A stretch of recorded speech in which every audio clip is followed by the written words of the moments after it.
Hi friends, എല്ലാവർക്കും എൻ്റെ പുതുവത്സര ആശംസകൾ. അപ്പോൾ നമ്മുടെ ഇന്നത്തെ റെസിപ്പി എന്ന് പറയുന്നത് നല്ല ഹെൽത്തി ആയിട്ടുള്ള വളരെ സിമ്പിളായിട്ട് തയ്യാറാക്കാൻ പറ്റുന്ന ഒരു റെസിപ്പിയാണ്. ഇതിൻ്റെ പേരെന്ന് പറയുന്നത് വേപ്പിലക്കട്ടി എന്നാണ്. അപ്പോൾ ഇത് നമ്മൾ നാരകത്തിൻ്റെ ഇല വെച്ചിട്ടാണ് തയ്യാറാക്കുന്നത്. വേപ്പിലക്കട്ടി എന്ന് പറയുമ്പോൾ നിങ്ങളെല്ലാവരും വിചാരിക്കും കറിവേപ്പില വെച്ചിട്ടാണ് തയ്യാറാക്കുന്നത്. കറിവേപ്പില കൂടാതെ നമുക്ക് ഏറ്റവും പ്രധാനമായിട്ടും വേണ്ടത് നാരങ്ങയുടെ ഇലയാണ്. ഇത് വളരെ ഹെൽത്തിയാണ്. പ്രായമായവർക്കും അതുപോലെ ഡൈജഷൻ പ്രോബ്ലം ഉള്ള സമയത്തും പ്രഗ്നൻറ്റ് ലേഡീസിൻ്റെ വോമിറ്റിംഗ് സെൻസേഷൻ ഉണ്ടാകുന്ന സമയത്തൊക്കെ ഇത് വളരെ ഹെൽപ്ഫുള്ളാണ്. അപ്പോൾ നമുക്ക് പെട്ടെന്ന് തന്നെ വീഡിയോയിലേക്ക് കടക്കാം. ഇത് തയ്യാറാക്കുന്നതിനായിട്ട് നമുക്ക് പ്രധാനമായും വേണ്ടത് നാരകത്തിൻ്റെ ഇലയാണ്. ഇത് ഞാനിവിടെ ഒരു പിടിയാണ് എടുത്തിട്ടുള്ളത്. ഇത് നന്നായിട്ട് കഴുകി വൃത്തിയാക്കിയ ശേഷം ഡ്രൈ ആക്കി എടുത്തിട്ടുള്ളതാണ്. വെള്ളത്തിൻ്റെ അംശം ഒട്ടും തന്നെ പാടില്ല. വെള്ളത്തിൻ്റെ അംശം ഉണ്ടെങ്കിൽ നമ്മളിത് തയ്യാറാക്കി കഴിഞ്ഞാൽ അധിക ദിവസം വെച്ചേക്കാൻ പറ്റില്ല, പൂത്തു പോകാനുള്ള സാധ്യതയുണ്ട്.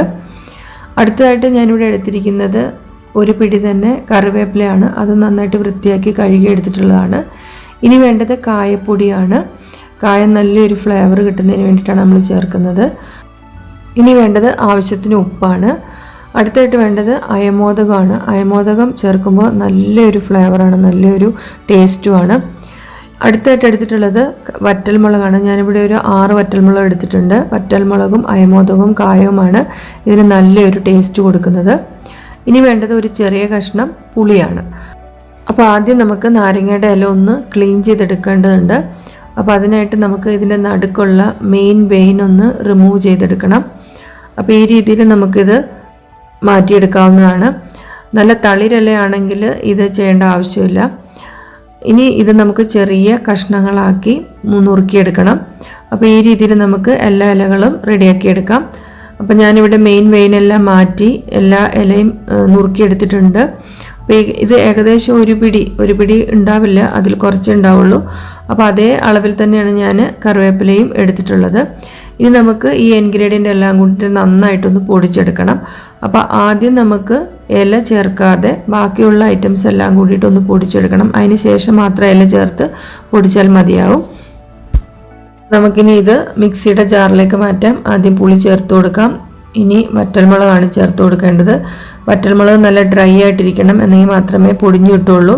ഇപ്പോൾ ഇത് ഡ്രൈ അല്ല എന്നുണ്ടെങ്കിൽ ജസ്റ്റ് ഒന്ന് വെയിലത്ത് വെച്ചിട്ട് നല്ല ഡ്രൈ ആക്കി എടുക്കുകയോ അല്ലെന്നുണ്ടെങ്കിൽ ചട്ടിയിലിട്ടൊന്ന് ഡ്രൈ ഫ്രൈ ചെയ്തെടുക്കുകയോ ചെയ്താൽ മതി.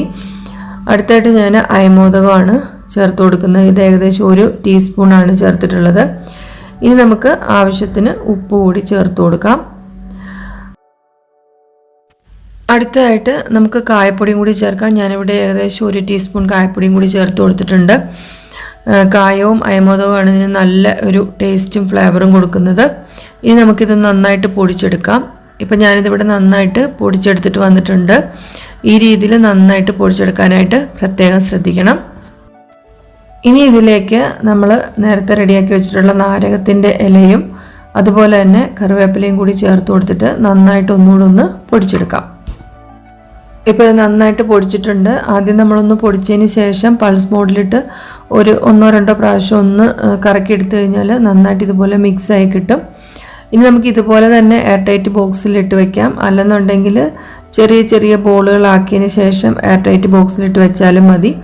ഇപ്പോൾ ഞാനിതിപ്പോൾ ഇവിടെ ചെറിയ ചെറിയ ബോളാക്കിയിട്ടാണ് സൂക്ഷിച്ച് വെക്കാനായിട്ട് പോകുന്നത്. അപ്പോൾ നമുക്ക് ആവശ്യത്തിന് എടുത്തിട്ട് നമുക്ക് യൂസ് ചെയ്യാനായിട്ട് സാധിക്കും.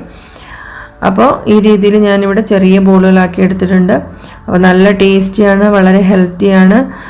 ഗ്യാസ്ട്രിക് പ്രോബ്ലം അതുപോലെ തന്നെ ഡൈജഷൻ പ്രോബ്ലം, പിന്നെ പ്രഗ്നൻറ്റ് ലേഡീസിന് ഉണ്ടാകുന്ന വോമിറ്റിംഗ് പ്രോബ്ലം എല്ലാത്തിനും ഇത് വളരെ നല്ലതാണ്.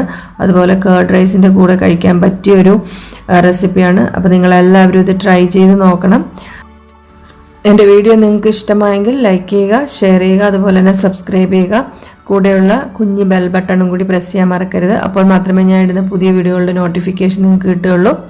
അപ്പോൾ അടുത്തൊരു അടിപൊളി വീഡിയോ ആയിട്ട് ഞാൻ ഉടൻ തന്നെ വരുന്നതായിരിക്കും. അതുവരെ ബൈ ബൈ, ടേക്ക് കെയർ.